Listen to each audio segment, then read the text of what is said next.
یہ نہیں چاہتے کہ آپ نہ شاہ محمود کا چہرہ دیکھیں، نہ ان کی آواز سنیں، نہ عمران خان کا چہرہ دیکھیں، نہ عمران خان صاحب کی آواز سنیں، کیونکہ ان کی آواز سن کر، ان کا چہرہ دیکھ کے، ان کے الفاظ سن کر لوگوں میں جوش اور ولولہ پیدا ہوتا ہے۔ لوگوں کو یہ معلوم ہوتا ہے کہ اس وقت پاکستان میں ناانصافی ہو رہی ہے۔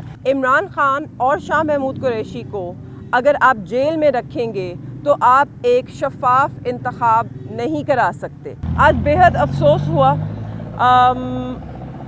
دل آزاری بھی ہوئی ہے یہ دیکھ کر کہ کس بدتمیزی سے میرے والد کو وہ دوبارہ گرفتاری ڈال کر لے کر گئے ہیں۔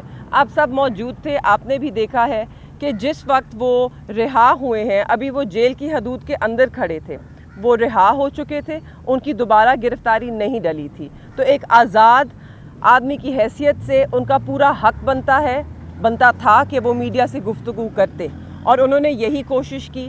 سب سے پہلے آپ نے دیکھا انہوں نے میڈیا کو آگے تک آنے نہیں دیا۔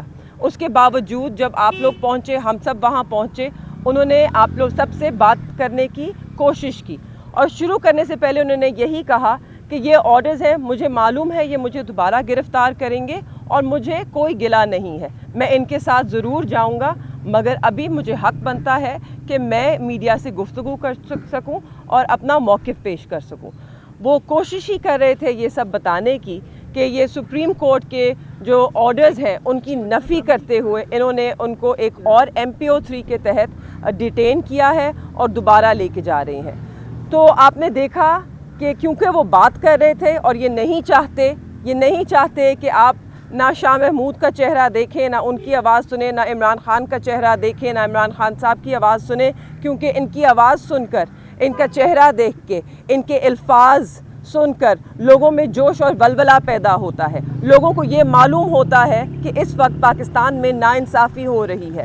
ایک سیاسی انتقام کا انہیں نشانہ بنایا جا رہا ہے، اور یہ وہ چاہتے ہیں کہ سچ کو وہ روک سکیں، مگر سچ وہ چیز ہے جو کبھی روکی نہیں جا سکتی۔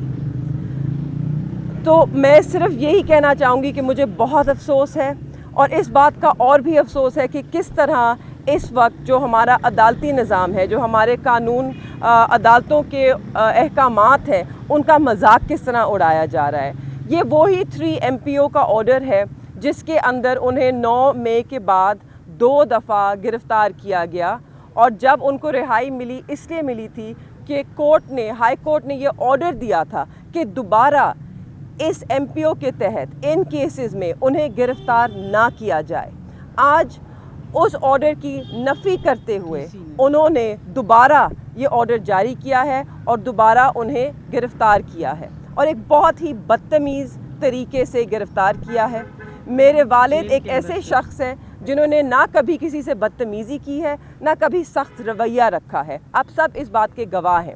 آج انہوں نے ایسے انسان کو اس بدتمیزی سے گرفتار کیا ہے، اور یہ یاد رہے سب کو کہ میرے والد شاہ محمود قریشی پاکستان تحریک انصاف کے وائس چیئرمین ہیں۔ یہ وہ جماعت ہے جو پاکستان کے سب سے بڑی سیاسی جماعت ہے، اور دنیا بھر میں 5ویں بڑی سیاسی جماعت ہے۔ یہ دنیا کی 5ویں بڑی سیاسی جماعت ہے، اور اس کے وائس چیئرمین کو ایک جمہوریت کے اندر جہاں الیکشنز اناؤنس ہو چکے ہیں، جہاں الیکشنز ہو رہے ہیں، وہاں پر اس طریقے سے گرفتار کیا گیا ہے۔ اور میرے والد وائس چیئرمین ہونے کے علاوہ پاکستان کے 2 مرتبہ وزیر خارجہ رہ چکے ہیں۔ کیا یہ طریقہ مناسب تھا؟ میں اس سے زیادہ کچھ کہہ ہی نہیں سکتی۔ میں اس وقت I'm disgusted۔ آپ تیمور صاحب بتائیں گے۔ میں اس پہ قانونی نکات پہ بات کروں گا۔ ایک وکیل کے طور پہ آج نہایت افسوس کی بات ہے کہ کس طرح ایک سابق وزیر خارجہ کو 2 دفعہ کے وزیر خارجہ کو دھکے مار کے ایک بختر بند گاڑی میں ڈال کے لے جایا گیا ہے۔ جو کل کا MPO کا آرڈر ہے جو ان کے ہاتھ میں تھا، انہوں نے جیل کی حدود کے بالکل کونے پہ کھڑے ہو کے بات کرنے کی کوشش کی، اپنا ایک فنڈامنٹل رائٹ جو ہے اپنے ایکسپریشن کا، اس کا اظہار کرنے کی کوشش کی، آپ لوگوں کو ایڈریس کرنے کی کوشش کی۔ ان کو باتیں وہ پسند نہیں آئیں اور انہیں دھکے دے کے اس بختر بند گاڑی میں ڈال دیا گیا۔ جو MPO کا آرڈر ہے وہ ذکر کرتا ہے ایک FIR نمبر 708 کا پنڈی کی آرے بازار کی، اور اس میں لکھا ہوا ہے کہ ان کو اس کے تحت گرفتار کیا گیا تھا اور جوڈیشل لاک اپ میں بھیجا گیا تھا۔ ہماری جہاں تک معلومات ہیں، اور ہم شروع سے ان کے ساتھ چل رہے ہیں اس چیز میں، ان کو کبھی کسی FIR کے تحت گرفتار نہیں کیا گیا تھا، تو ویسے ہی اس MPO کے آرڈر میں غلط بیانی کی گئی ہے۔ اب جہاں ان کو لے کے جایا گیا ہے ہمیں اس کا نہیں پتہ۔ ابھی یہاں پہ سائفر ٹرائل کی آپ کے پیچھے اڈیالہ جیل کے اندر ہیئرنگ ہے، ہمیں نہیں معلوم کہ جج صاحب پہنچ گئے ہیں کہ نہیں، اور کیا شاہ محمود قریشی صاحب کو ابھی لایا جائے گا واپس یہاں پہ۔ ہم یہ سارے نکات اٹھائیں گے۔ جو MPO کا آرڈر 9 مئی کے بعد DC راولپنڈی نے جاری کیا تھا، جس کے تحت شاہ صاحب پابند سلاسل ہوئے تھے، اس کا آرڈر ہم نے چیلنج کیا تھا راولپنڈی بینچ کے سامنے۔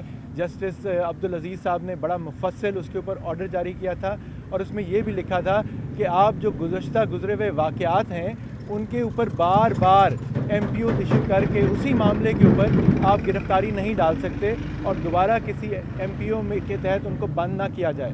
آج اسی DC راولپنڈی کے دفتر نے ایک اور MPO 7 مہینے کے بعد جاری کر کے سابق وزیر خارجہ کو دوبارہ سے ڈیٹین کر دیا ہے۔ تو ظاہر ہے یہ چیزیں سب چیلنج ہوں گی، لیکن سوال تو یہ ہے کہ ہم یہ چیلنج کریں گے تو پھر کس فریولس کیس کے اندر یہ گرفتاری ڈالیں گے، اس کے بعد کس میں ڈالیں گے؟ یہ تو خواتین کو کوئٹہ تک، پشاور تک لے کے جا رہے ہیں۔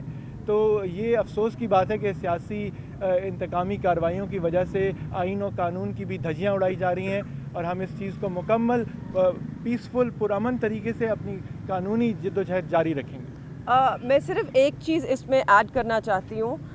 سپریم کورٹ کا اگر آپ آرڈر پڑھیں اور اس میں جو جسٹس اطہر من اللہ کا نوٹ ہے، اگر آپ اس پہ ذرا اپنی نظر ڈالیں تو اس میں یہ صاف لکھا ہے کہ عمران خان، انہوں نے بری بھی اس لیے کیا ہے، عمران خان اور شاہ محمود قریشی کو اگر آپ جیل میں رکھیں گے تو آپ ایک شفاف انتخاب نہیں کرا سکتے۔ یہ جینیون الیکشنز کے لیے انہوں نے کہا ہے، اور ایک جینیون ڈیموکریسی کے لیے ان کا باہر ہونا ضروری ہے۔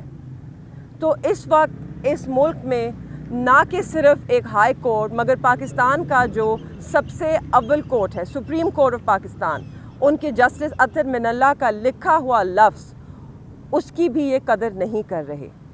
اب خبر آپ کی دسترس میں، ہر وقت بر وقت۔ ابھی سنو نیوز کے YouTube چینل کو سبسکرائب کیجئے، بیل آئیکن پر کلک کیجئے اور باخبر رہیے ملکی اور بین الاقوامی حالات سے یقین کے ساتھ۔